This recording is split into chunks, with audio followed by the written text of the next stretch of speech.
I have a confession. You know what? Before I get to that, I want to tell you a bit about the place that is my home. I am a Westminster Lion deep into my soul. My city and school are located in Orange County, California, but it's not the Orange County you see on the reality show, The Real Housewives of the OC. Most of our housewives go by Latin and Vietnamese surnames. We are a city of vibrant blended cultures. Most of our students are low income and will be the first in their families to go to college. Nobody would describe our community as glamorous, but it is a place I love. It is my home. I'm a comfortable shoe person. I never left the school of this city. I graduated from Westminster in 1991. I married my high school sweetheart. I live in the community, and my family is filled with Lion alumni. With that deep love of my school and my city, here's where that confession comes in. 15 years ago, I would not have allowed my daughter to attend Westminster High School. With all of its diversity, amazing students, and culture, it was sadly a place of gatekeeping, low expectations, and we were a divided staff. Those that made it out and headed off to college were the ones you would most often expect. Early in my AVID career, I was heartbroken for my AVID scholars that were denied rigorous courses based solely on middle school test scores that they had to carry with them for all 4 years of their high school lives. I was told there was this data-proven system that determined who was cut out for those courses. When one examined that system, you realized if you weren't chosen as a freshman to take those classes, you never had a shot. Another example of that proven system was that a student needed 93% or higher in a freshman honors science course to have a shot of passing AP biology. Heck, my AVID kids weren't even allowed in those prerequisite courses. But my AVID students, they're resilient, they're relentless, and they're individually determined. And their success began to transform our school into a campus of learning, a hub of equity and access. We set out to change the culture of exclusion, and at the same time, we started to change the perception of the school as a whole. Listen up, campus leaders.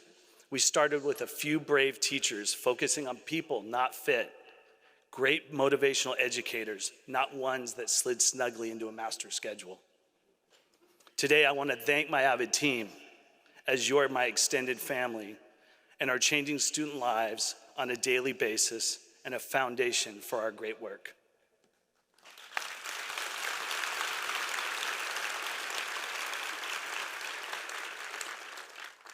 We didn't know it at the time, but we also embraced what is now called the 4 pillars of AVID, those being leadership, both student and adult, best first instruction, focusing on systems that support student growth and access to education, and finally asking those questions, how are we developing a college and career-going culture? I challenge you to look at your classroom, your departments, your school, and your district through those lenses, and you'll begin to see through the weeds that sometimes gets in the way of improvement in education. For the Westminster story, I'm going to focus on leadership and instruction. Leadership took many forms on our campus, and I want to let you know it doesn't have to be from the top down. Our story does involve both. I'm proud to say my students took the lead. One of those, Lisa, was the first brave AVID soul to take on AP biology, despite not having a 93%, nor being enrolled in the honors prerequisite course. We nagged everybody to give her a chance, and they relented. We were told she was doomed to fail. But anybody deeply involved in AVID knows where this story goes. She passed with flying colors.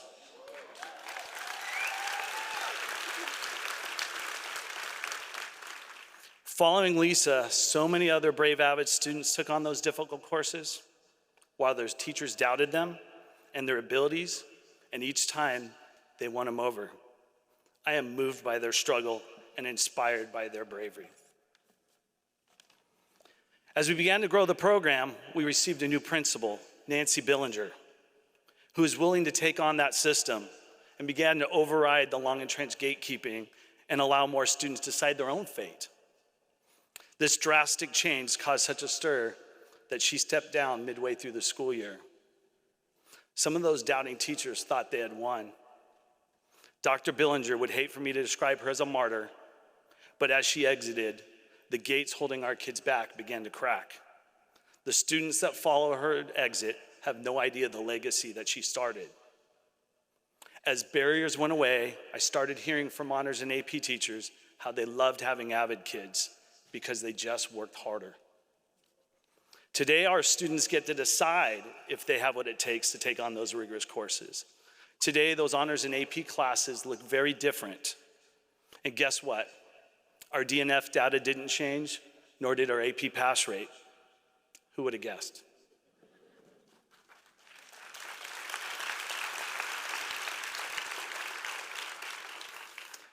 As we looked around, we knew that the AVID pillars could impact more students than just the AVID elective. We turned our attention to the second pillar, instruction. Our team dreamt about an AVID school-wide program that would make classrooms accessible to all learning styles. A Wickard-based approach with a focus on shared collaborative structures, organizational strategies, and a common note system. We knew that giving students and teachers a shared quiver of learning tools that would be transferable from classroom to classroom would support everybody involved. Both staff and scholars could worry less about the individual learning systems and could focus on the learning. So, how did we get 90 teachers to give up a common week in the middle of their summer and come to these powerful AVID summer institutes? We couldn't. So we had our AVID team push to bring these staff developers to our site. After 24 years of attending AVID summer institutes, I believe AVID staff developers are the best of the best. And we needed your expertise. Over those 2 years, every teacher was trained in AVID content strategies and given the time to practice, refine, and collaborate. With this change, I've seen longtime tenured teachers go from pencil and lecture classes with many students dreading to attend to a vibrant collaborative places where students are eager to engage. I've been told today that Westminster High School has more formerly AVID trained teachers than any school out there.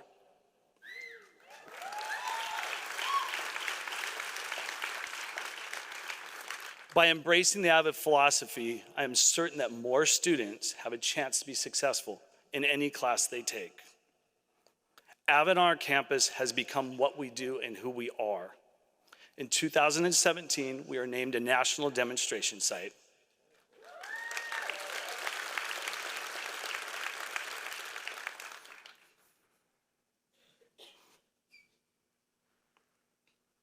We are now described as a hub of learning, a place of equity, and a champion of access. In a time where our profession is being used as a political football, focus on the 4 pillars: best first instruction, student-centered systems, leadership in all of its forms, and providing a college-going culture. And I promise we'll get through this. When I got hired at Westminster High School many years ago, I would have never thought I would have the opportunity to be involved, making a place I already love, a place that I can honestly say I am proud of, because every student gets a chance to learn, to turn a dream into a goal. Our school is an amazing place to be. But before I finish, I wanted to add that in June of 2020, my daughter Taylor graduated from Westminster High School.